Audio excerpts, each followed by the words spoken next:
Hi Ralph, good morning. Good morning. Just wondered if you've any fresh injury concerns for the match? Oh, only a few smaller injuries. Yannick Westergaard is again a little bit problems. Didn't train the last 2 days, but today maybe he stepped back in team training. Like in the last weeks, also after intense games, he had a little bit problems and needed a little bit longer for recovery, I think.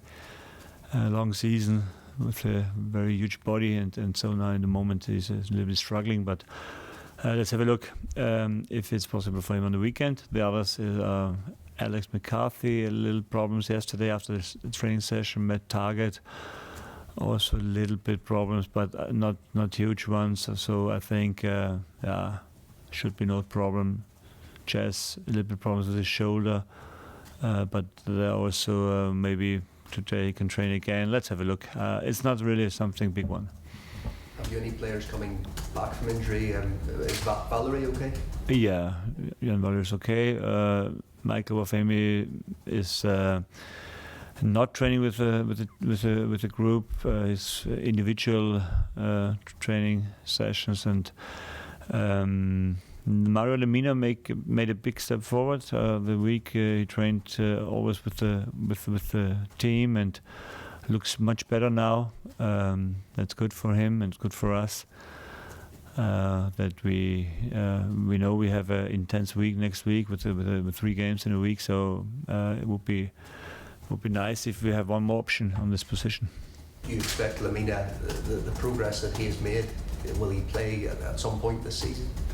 Yeah, I always have spoken about that I'm sure that he will do one more game this season. So I think the chance is big, because now he's training with the team, and so maybe this injury time comes to an end. You're 5 points clear of Cardiff and Brighton. I just wondered, do you feel that you've done enough at this stage? I know you want to get to that 40-point mark, but do you think you've done enough realistically to stay up? No, for sure. We need more than this 36 points.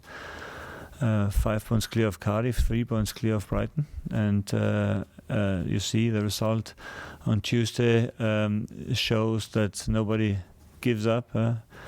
There's no knockout for Cardiff. They are still alive, and I expect them to fight very hard until the end. So we have to do the same, and I can guarantee that we will do, because we were always speaking about the 40 points, and therefore we need 4 more. And the good thing is I don't have the feeling that my team is leaning back.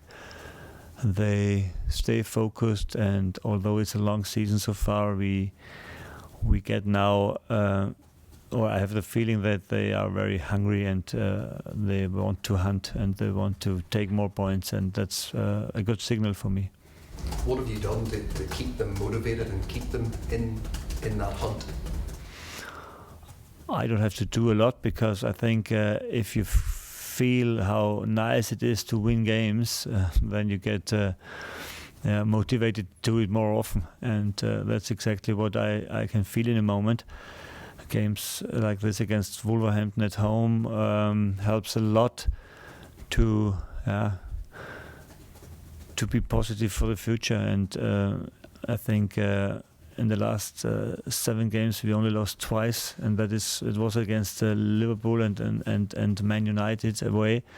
So it's a good time, a good period where we took a lot of points, and we had to find a good position now for the last 5 games. And the last 5 games we don't face any top 6 club. But also teams, they have quality, but it's a good challenge for us now to see how far we are in our development. And the game against Wolf was a very good one, mainly the first half. We were very positive, except of 10-15 minutes. It was a very good game from us. And another step forward, I think, with a few new players. In the moment, it's really tough for me to find the first 11. I have a lot of options now. I have a lot of guys that are training very well during the week, do it very well and show up, and that makes it very difficult for me to find and to pick the first 11. But that's exactly how it should be, because it would be worse if I have players they are happy if they sit on the bench, because that doesn't mean that we develop our game. And in a moment, it's not because they are weak that they don't play, because they don't play because the others are so good in a moment. And that's exactly how it should be. They train so hard to push the others to the top performance on the weekend, and so that's the best atmosphere to create quality, and that's what we do in the moment. On that note, Charlie Austin is one of those players who he said he's happy at Southampton, but he would love to play regular football. Is that an example of just what you were talking about there, and exactly how does he fit in your plans? Exactly, he's a perfect example of a guy who is always positive for the team and very important for the team, although he's not playing in the first 11, or in the last games maybe didn't play as much as he wants to. But with his character and with his strong character, he's very, very important for the team, because he's always positive, always pushing the other guys. Don't let them lean back, because then he's there and try to show up. And if the training session is not in the quality he likes to be, then he's shouting with the other guys. And that's what I like. That's why I love him, and that's exactly why I said in the winter transfer break, if he stays with us, I'm happy. If he gets another chance to play somewhere else, I'm happy for him, because he deserves to play more. And the moment I cannot offer him this chance here, but that's not because he is so weak, but that's because the others are doing it very well in the moment. Reddy scores, Longy scores, Ingsy is back with a lot of quality and a lot of assists. And so it's not easy for him to find a place in the team, but he knows exactly what his task and his challenge is, and he makes this in a fantastic way. What challenge are you expecting from Newcastle, and have you ever faced Rafa Benitez before? Never in my life, no.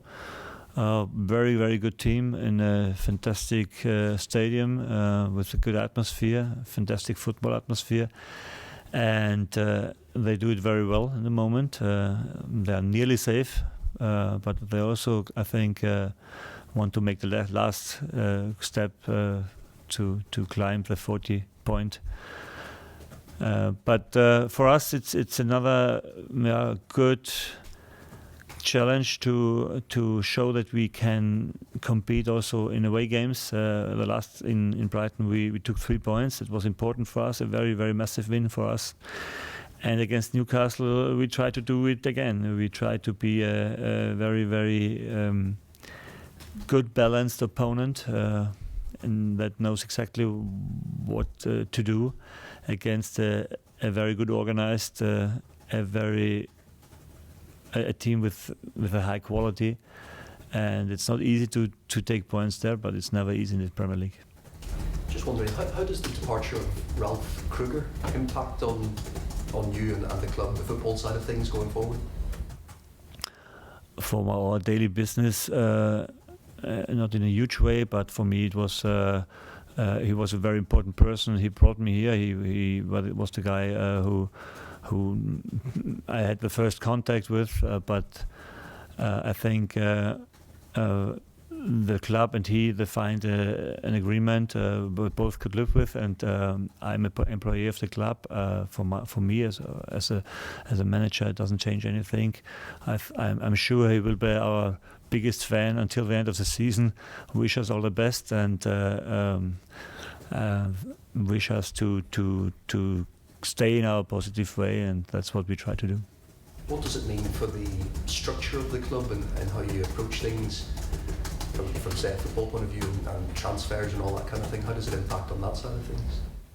Yeah, there may be a few things that will change, but the owners and the responsibility guys in the club will find the right decisions in that moment. And for us, it's important that we stay. That we can take the decisions we have to take in the next week. That's important, and we can do this. And so it's important that if the transfer period starts, that we know exactly who has the responsibility for every part of this job, and that will be for sure that will happen. We've seen the impact that you've had on this team and this club in a short space of time. What will a Ralph Hasenhüttl team look like after a full summer, a pre-season, a chance to bring in players? What will it look like next season? I think it's a bit too early to speak about the next season. I think we should concentrate to be sure that we are part of this league where we are in the moment. So we can talk about this if the new season starts after the pre-season. So at first, I think we should concentrate for the present and not for the future.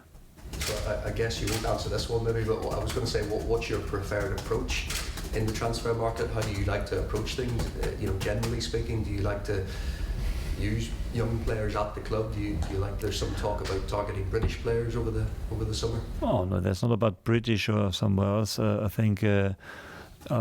The package I always spoke about that must fit perfect to our club. So that means not the 7th or 8th contract in his life he has to sign. Maybe it's the 1st or 2nd or 3rd maximum.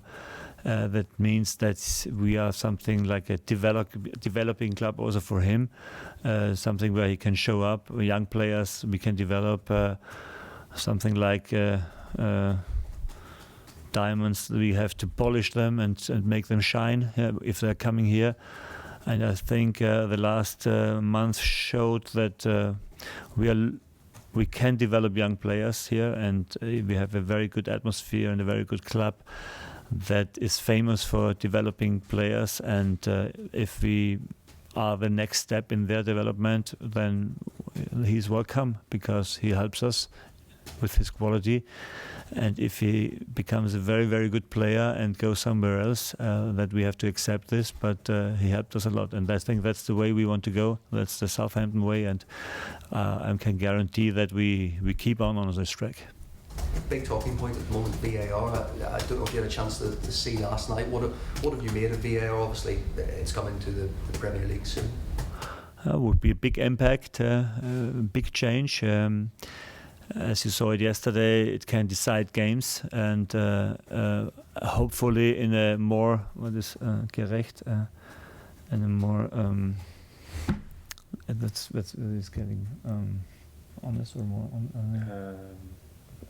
clearer. Yeah.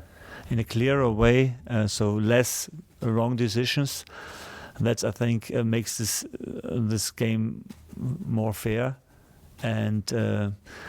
I think there are a few decisions that are still very difficult to take, also for the VAR. For example, the hand decisions, because it's about is it an intention or not, and there are still humans who decide it. So it's still. Maybe a mistake on the next level, because you don't know if he sees it's an intention or not. I think that's the biggest problem with these decisions of it's hand or not. Maybe mainly in the box, a penalty is such a big impact in a game. It can make a completely change of the game, and I think for the offside it's perfect, the VAR, because it is something no human can really decide exactly, because it's about a few centimeters, and that's only the chance for the VAR. And for foul and hand, it's not easy also for the VAR. But I hope that the right people are sitting also there and helping the referee. But it's important that the last decision is taken in the stadium, because that's why the people are going there. That's why we love this atmosphere in the stadium.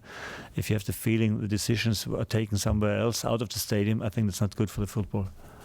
Have you been given any sort of clarity as a manager about the handball especially, and what will constitute a handball next season?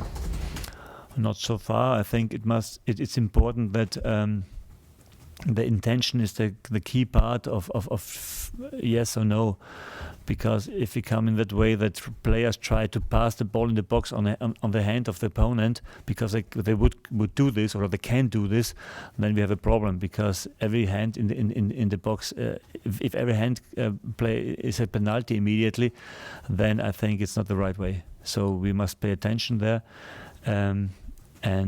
But it stays a big problem for finding the right decision for the referees. Would this system benefit from having an ex-player in with the video referee? Yes, maybe it can help, because I think they know how it feels if somebody is shooting 2 meters in front of you and you have no chance to remove your arm, because maybe it's a little bit spread of your body and make the body bigger, but you have now a chance because in a natural movement you have with the arms.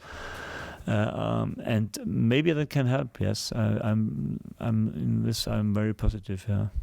Thanks, Ralph. Thanks. Thank you guys for in that section. Now move on to the one for 10:30 this evening, Adam. Jordan. Charlie Austin, just because it was mentioned there, do you have the same feeling about him for this summer as you did in the winter window, that he's obviously not playing, so if he gets a good offer then fair enough, he's allowed to go, but if he stays you'd be happy with that as well? I think it depends how much he wants to play. I think that's a situation you can handle maybe for a few months or for half a year, but not for 5 years, because therefore I think you're not born as a footballer to sit only on the bench and not to play. But I think we will. He is very clear and knows that in the summer he maybe must find another option where he plays more often. And that's okay with you.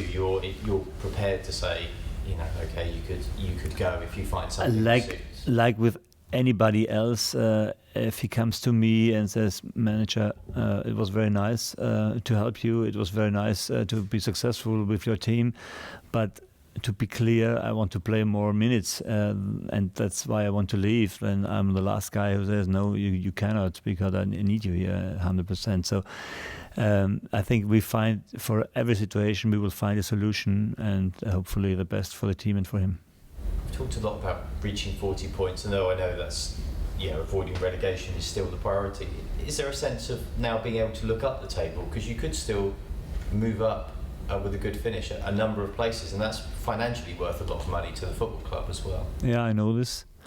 Important part for a club, because that's the final position in the table is important for everything, for the money, and also the players, I think, have a bonus for better positions in the table. So I can see clear that is also a motivation for the guys. For me, not the biggest one, because I want to win every game if it's possible. I don't want to lose any game until the end of the season, so it doesn't make any difference. I prepare them like we like 3 months ago, where we were maybe under the line and had a lot of pressure. So the work is doesn't change in any case. So the work during the week is the same. The motivation is the same. I don't have to put more pressure now on them, because we are maybe in a more comfortable position. They know exactly what they have to do, and the good thing is, in the moment, they like to do it very much, and that helps us to make exhausting sessions and demand a lot from them. But in the sense of the atmosphere, we spent a long time looking at what the distance is to the bottom three, which is kind of almost a negative way of looking, as well as now, is there an optimistic way of going, well, we're only 2 points off of catching this team, or 3 points or 4 points above? Yeah, sure, that can be also motivation for the guys. Sure, if you see, okay, if we win against Newcastle, we are 1 point above them, so that's sure also something like a 6-pointer on the weekend. Yeah, now in a different zone, not about relegation, about taking the next step, and that's also a big motivation for us. That's for sure. Yes. You obviously have a very tough week. It's kind of the last big week with a midweek game, 2 away games back to back, including a long travel. Are you already thinking about rotating between the 3 games? Yes, I think that is also in the mind for this game on the weekend, because you know that you have 3 days later a very hard game in Watford, so that can be part of our decisions we take for the weekend game. Yes. Thank you. Just a quick word on Josh Sims about how he's been such a success. You know, he's slotted into your system. Yeah, I think it's maybe the biggest surprise in this so far since I'm here. This guy is